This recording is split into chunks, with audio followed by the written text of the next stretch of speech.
Здорово-здорово, братишки-сестренки, вы на канале Nix Play. Ребят, как многие заметили уже, что с YouTube началась какая-то суета. Поэтому для всех моих преданных фанатов я сообщаю, что при полном отключении YouTube я буду стримить на Твиче, а видео выкладывать в своей группе ВК. Все ссылки есть в описании под этим видео. Милости прошу к моему шалашу. Ну а победителями прошлого розыгрыша стали Ксенган, Злой, Наемник Вепрь, Артур и Славян Бомж. Поздравляю вас, призы я отправил на кладовщика Кухню Гурмана. Но не всем. Да, кто бы мог подумать, что у меня будет блок на вещах, поэтому победители на серверах RU2 и RU1 призы я вам отправлю 11 августа. Ну а для тех, кому не повезло в этом розыгрыше, не расстраивайтесь, ведь следующий розыгрыш на ящик со шлемом К6 забрала для вас. Для участия в розыгрыше нужно всего лишь подписаться на канал, написать комментарий не менее 5 слов, в котором нужно указать свой игровой ник и сервер, на котором играешь, и ждать итогов розыгрыша. А итоги ты узнаешь через неделю, 12 августа.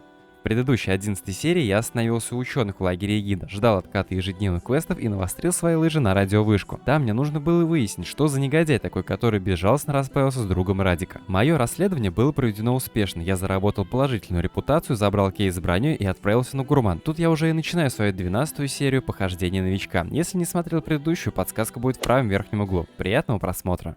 Полученную с квеста упакованную бронь хотел продать, но так как не нашел ее на доске, решил открыть сам, и мне выпал 6Б30, цена которого на доске составляет 390 тысяч. Выставил бронежилет на доску и занялся переноской шкур с салом на болото. Так как шкур у меня было слишком много, ясное дело, нести я их буду со скоростью черепахи, и мне этого не хотелось категорически, поэтому я попросил ребят из чата помочь мне. На помощь вызвался Миха Мухин, за что ему огромнейшее спасибо. Суть способа: я добегаю до болот, беру там респу, обратно бегу к Михе, который ждет меня в деревне Гурмана, выходит он из безопасной зоны, отдает мне весь хабар и убивает меня. Я теряю немножко хабара, но это ничего страшного, зато перенес весь лут сразу и быстро. Наметил себе огромный круг по зоне и пошел в лагерь Шлеймуча, чтобы забрать данные с окрестностей капитана Шперлинга. Нет, ну вы только посмотрите на этот прекрасный момент. Хотел сэкономить время, поставил персонажа на автобег и пошел наливать воды, ну и заодно хотел на смс-очку ответить, так как телефон стоял неподалеку на зарядке. Но тут вышел он, Сенной паук, и накусал мои пятки за такую наглость. Я расстроился, но получил очень доходчивый урок. Ну а чтобы скоротать унылую скучную беготню, я решаю рассказать одну историю, которая приключилась со мной буквально на днях. Этого казино. Ладно, пошли к этой. До Сизифа дотянемся.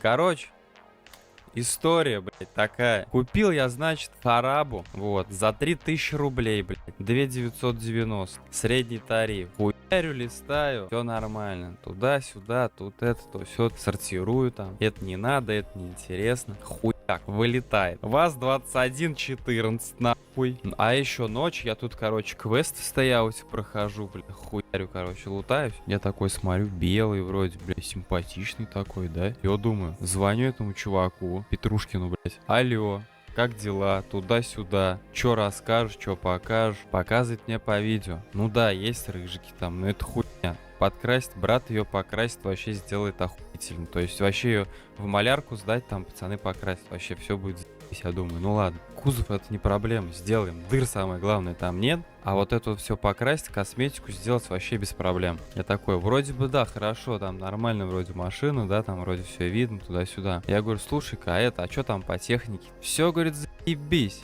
Заводится, говорит, едет, коробка не вылетает, говорит, не хрустит, не шуршит, бля, все, говорит, заебись. Я говорю, нихуя. Я себе такой думаю, вроде нормально так. Угу. Прикинул. Она ниже рынка, типа на 90. Плюс туда-сюда сейчас, ну, типа закину ему, говорю, ну-ка, за 150 я с чего говорю, заберу, приеду. Он такой, 155 края. Я такой, ну-ка, это пофоткай их там еще, мне, говорю, там это. Моменты там пофоткал, я говорю, ну не, говорю, 150. Он говорит, хуйня, говорит, приезжай, забирай. Я, блядь, как правильный покемон, нахуй. Беру кента своего, короче, с собой. Едем мы с ним, значит, 400 с чем-то километров. Короче, 6 часов 20 минут, грубо говоря, в пути по Яндекс.Картам. Думаю, сейчас возьмем по фоткам, бля, машина вообще огонь там туда-сюда. Вроде по фоткам выглядит нормально. Ебашим туда 6 часов до оттуда. Доезжаем. Он, сейчас я, говорит, подъеду. Я говорю, давай. Короче, едет чувак, значит, этот на этой четырке подъезжает. Я смотрю и такой, блядь, понимаю то, что, ну, это пиздец помойка, нахуй. Это реально помойка. А у меня, я иду, я такой, смотрю, капот, типа, замятый, то ли он его, блядь, замял, когда сюда ехал, либо тут в течение этого времени замял. Я вообще не понял, такой, блядь. Я говорю, а это та машина, что ли? Он говорит, да. Я говорю, да ну нахуй, ты мне вообще, говорю, не эту показывал, фотки вообще не эти были. Он, да она. Я, ладно. Хочу открыть дверь водительскую. Хуяк ручку дергаю, что-то. Открылась такая, блядь, кое-как, нахуй. Я чё, говорю, за хуйня, ёп. Он такой, что-то, говорит, туго открывается. Пошел пассажирскую открывать со стороны, то есть с передней стороны пассажирскую. Хуяк не открывать. Дай-ка, говорит, я попробую. Опа, открыл. Я говорю, а что это за хуйня-то у тебя, говорю? Меня это уже калить начинает. Я 6 часов проебал. Мало того, 6 часов, так я еще пятак на бензин пошел, нахуй. Хуйня, думаю, ладно. Открыл дверь заднюю водителя, пассажирскую заднюю, короче, открываю, смотрю. Слева весла нет, нахуй.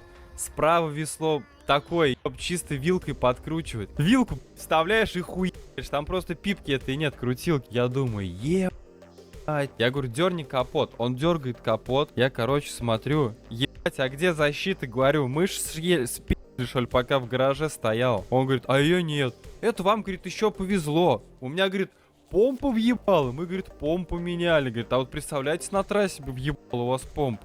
Ты мне это вот так вот сейчас легко и просто говоришь, нахуй. Ну ладно, там вины все сверил. Я уже не хотел ее смотреть. Диман говорит, да ладно, говорит, приехали. Посмотри, может там добазаримся. Я, ну ладно, блядь, такой. Дальше. Иду к багажнику просто. Я охуел. Я говорю, у тебя что, нахуй, замка на багажнике нет? Да нет, говорит, блядь, мы это, как его, не поставили. Он не закрывается, блядь. Он едешь, он тук-тук-тук-тук. Я думаю, ебать, ты такой, сука, вафел, нахуй. Ты даже не мог этого сказать. Я ему сказал, слушай, говорю, давай без подъемов. Мне ехать 6 часов. Машина нормальная? Он говорит, нормальная. Я его вчера чуть не уебал там, нахуй. Я говорю, ну айда еще прокатимся. Просто, короче. Я сажусь за руль. Такой важный, нихуя. Я просто как в унитаз сел, обосранный, нахуй, в общественный, блядь. Сел, короче. Такой, оп, заднюю въебаю.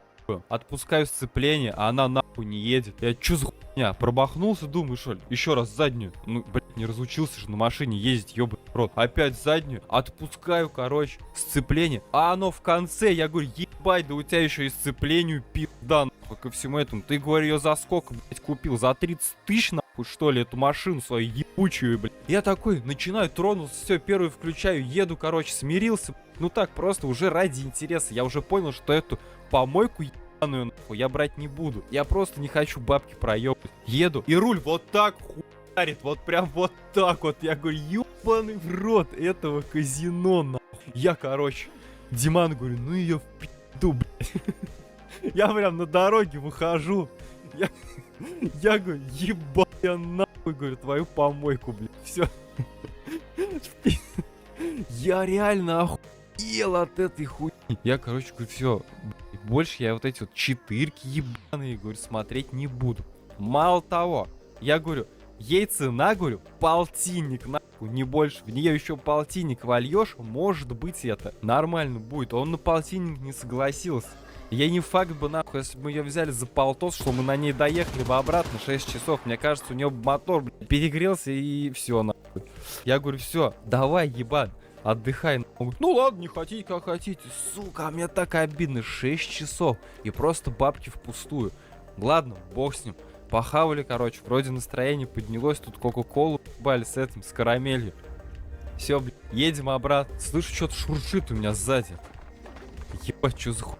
На тормоза нажимаю, шуршит. Отпускаю, шуршит, потом перестает шуршать. Шуршит, потом не шуршит. Думаю, блядь, ну не ступичный подшипник. Подшипники так не шумят. Колодки тормозные, задний комплект, нахуй, заказал вчера, блядь. Сегодня менять. Ну не сегодня, там когда-то приедут, буду менять. Пиздец, бедная Тойота, нахуй, натерпелась она. 6 часов. Мы проехали 980 с чем-то километров, там с копейками. 980, за один день. Я почти до Сочи, нахуй, доехал, по большому счету.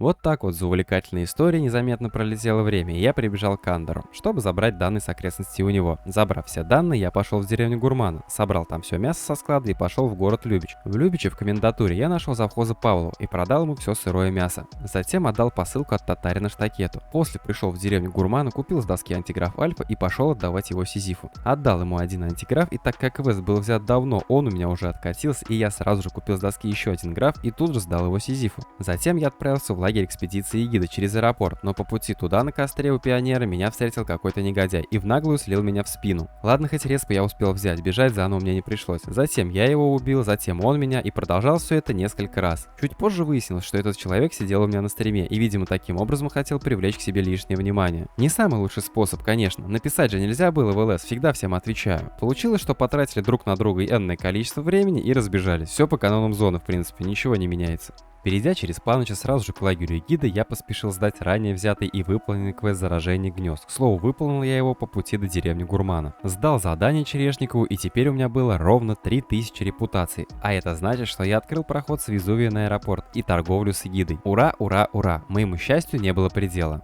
Подошел к Данилке и забрал разрешение на обратный путь до аэропорта и пошел выполнять задание от химика «Прах дневной». Собрал весь прах, сдал его химику и отправился на радиовышку. Отыскал на втором этаже капеллана, взял у него задание «Все бесы здесь». Сразу же откладываю его на потом, так как сейчас не собираюсь убивать 100 бесов. Сдал Литовскому данные с окрестностей и сразу же взял у него это же задание второй раз, так как пока я его выполнял, оно у меня откатилось. Вернулся на эгиду и выставил там набор старых инструментов, который был получен за квест данные с окрестностей. Затем я воспользовался недавно открытым переходом через Золотую и отправился на аэропорт. С аэропорта я полетел дальше в Тунгуску. На Тунгуске пришел в поселок Радиус и хотел было сдать ежедневки отставному полковнику. У меня были все части мутантов, кроме паучьих лап, но покупать их с доски я не хотел, поэтому я отправился их фармить, так как режутся они быстро и несложно. Да и делать это можно рядом с безопасной зоной. Братишка, подожди, ты новичок, ты только начинаешь играть, тогда это промокод для тебя. Вводи Никс в меню игры и лутай халявный премиум. С ним ты в 2 раза быстрее прокачаешь своего персонажа. А где ты играешь? Steam, ВК или Launcher? При вводе промокода это абсолютно не важно, прикинь. Ну ладно, так уж и быть, можешь не благодарить меня за такой подарок. Насобирав необходимое количество лап, я забрал остальные трофеи со склада и сдал их полковнику. Апнул уровень и отправился на аномальное поле к аэродрому. Тут мне нужно было дособирать нехватающие артефакты на квест Сизифу. К слову, артефактов там было очень много, и мне снова крупно повезло. Пробегал там где-то час или чуть больше, собрал артефакты по квесту и еще сверху до кучи в карманы набил. Принял решение не жадничать и понес лишние артефакты Рыжему на аэропорт. Но сдал я Рыжему не все артефакты, так как у меня был открыт проход через Паныча на эгиду, я им воспользовался. Продал экраны Дельты Степаненко и выручил круглую сумму, плюс еще очки торговли.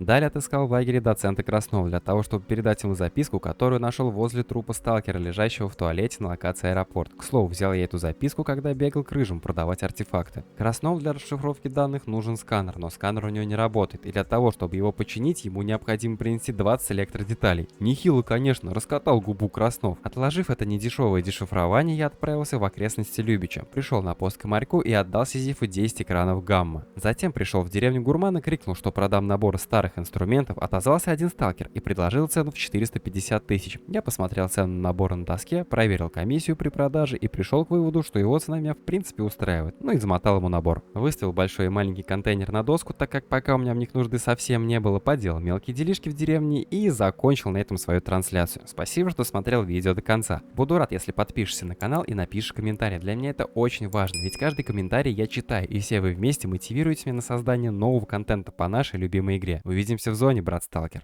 Иди, не мозоль глаза.